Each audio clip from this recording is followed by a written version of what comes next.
Commission welcomes the EU leaders' endorsement to open accession talks with both Albania and North Macedonia.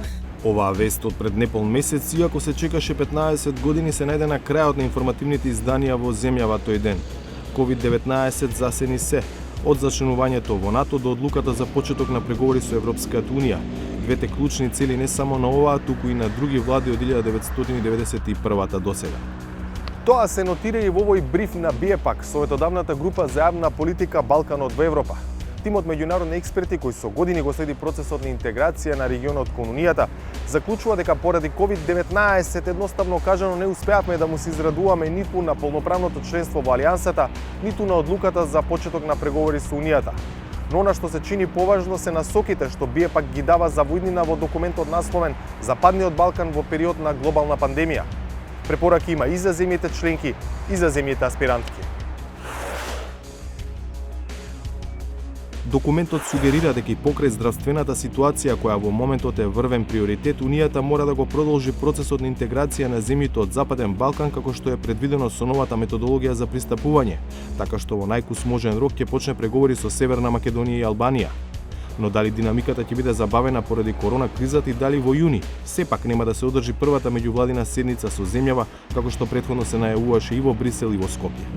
Hopefully, we're going to see an factual start to accession talks, but I would be also not too optimistic about high speed because, again, a lot of it is about also trying to deal with economic fallout in the European Union and trying to, in a certain way, make sure that countries like Italy, feel like they're not left alone with the consequences of the crisis. Без разлика на каков ќе биде одговорот на Унијата и колку долго ќе трае оваа пандемија, дека до крајот на годината ние ќе можеме да го и реално да го започнеме овој процес, доколку не може нели во живо во Брисел, може истото да се направи онлайн.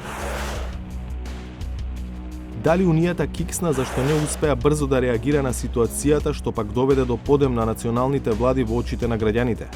Иако самиот предупреди на опасноста од појава на коронавирус национализам, францускиот претседател Макрон само неколку дена по оваа изјава ги затвори границите на неговата земја. Во брифот не се исклучува можноста од реафирмирање на улогата на националните држави во рамки на самата Унија. Дури се предупредува на враќање на национализмот во ЕУ. Што би значило ова за Западниот Балкан, од каде национализмот никогаш не си заминал?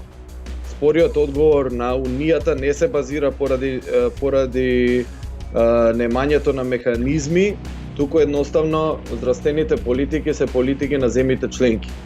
Не се организирани од страна на самата Унија и од тука произлегува и самиот одговор на Унијата. Но може сега да се види дека зема замав овој повеќе координиран пристап на земјите членки од страна на Европската Унија.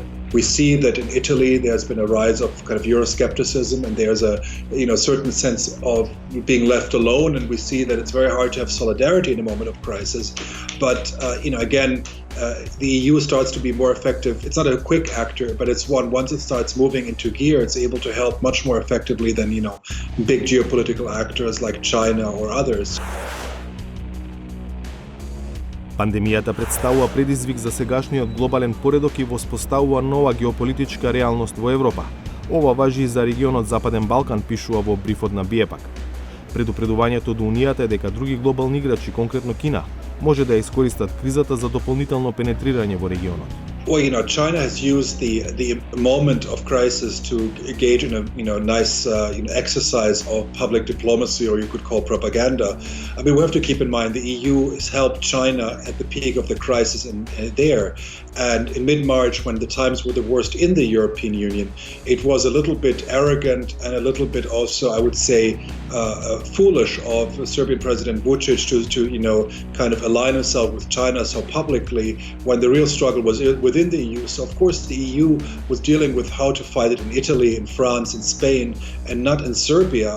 So it seems like this was really kind of used for domestic purposes. So one shouldn't believe that China is pursuing a selfless agenda when it provides, in fact, very limited assistance even during the crisis. I mean, a lot of it was sold as being assistance was in fact sold. Клучно според експертите од оваа група е Унијата во идниот период да го продолжи процесот на интеграција на регионов и Западниот Балкан да биде составен дел не само од плановите за опарување на европската економија, туку и од плановите за подобрување на координацијата во вонредни услови на пандемија.